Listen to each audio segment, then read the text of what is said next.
नमस्कार, आप देख रहे हैं भारत टाइम्स न्यूज और मैं हूं आपके साथ छवि। मेवाड़ विश्वविद्यालय के विधि विभाग द्वारा बुधवार को भारतीय संविधान, न्याय प्रक्रिया व्यवस्था व समान नागरिक संहिता पर व्याख्यान आयोजित हुआ।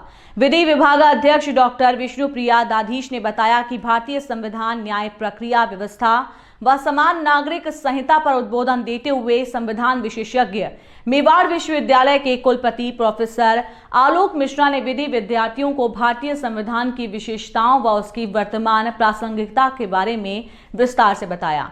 भारतीय संविधान, न्याय व्यवस्था की प्रक्रिया समय समय पर उसमें आए बदलावों से अवगत कराया। विभिन्न प्रकार के केस लॉज का उल्लेख करते हुए उदाहरणों के साथ समझाया। समान नागरिक संहिता व न्याय प्रक्रिया के संबंध में आने वाली विभिन्न चुनौतियों के बारे में भी विस्तृत जानकारी दी गई। इस अवसर पर विधि विद्यार्थियों ने उनके द्वारा दी गई जानकारी उत्सुकता से सुनी व समझा व कई नई जानकारियां हासिल की।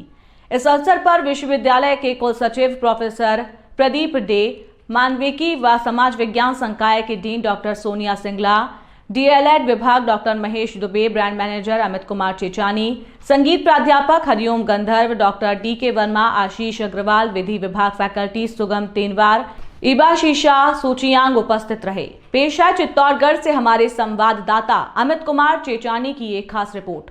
Only two officials, as you know, I might have mentioned earlier, that President of India and Governor of any province of India takes the oath to preserve, protect and defend the Constitution.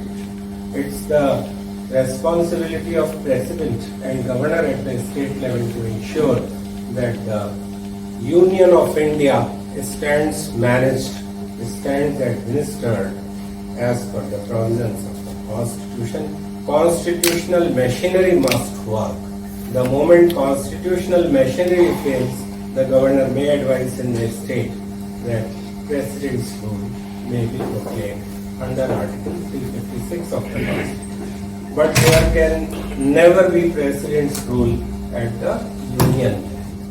So, Article 44, Directive Principles of State Policy. On that I had spoken earlier also on the topic of Directive Principles of State Policy. So, the only article, the only directive which remains yet to be accomplished in India, rest of the directive principles have been achieved by and large. Laws have been made, laws have been implemented, lot of efforts have been done with regard to the implementation of directive principles in the country, and they stand implemented in a big way.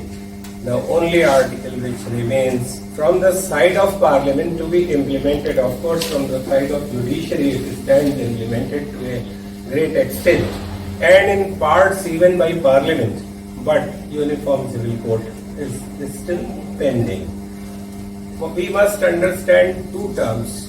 One is Uniform Civil Code and another is Common Civil Code. And both the connotations are different. Uniform Civil Code is something different and Common Civil Code is something different. Both are different. Common Civil Code will be a situation if best of the best, if the provisions or practices or traditions of all the religions of the world, they are brought at one place. Best practices of Mohammedan religion brought in Common Civil Code. Best practices from Hindu religion brought there.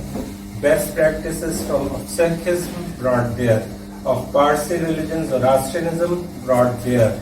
Of Judaism brought there. Then it will be a Common Civil Code for all. But if a modern law is made on scientific and rational lines and it is implemented uniformly to all, then it will be a uniform civil code. This is what is the difference between two terms, and Constitution of India uses the term uniform civil code, not exactly the common civil code. But still there is possibility, like it's for the Parliament to decide and to consider whether they can go for Common Civil Code also.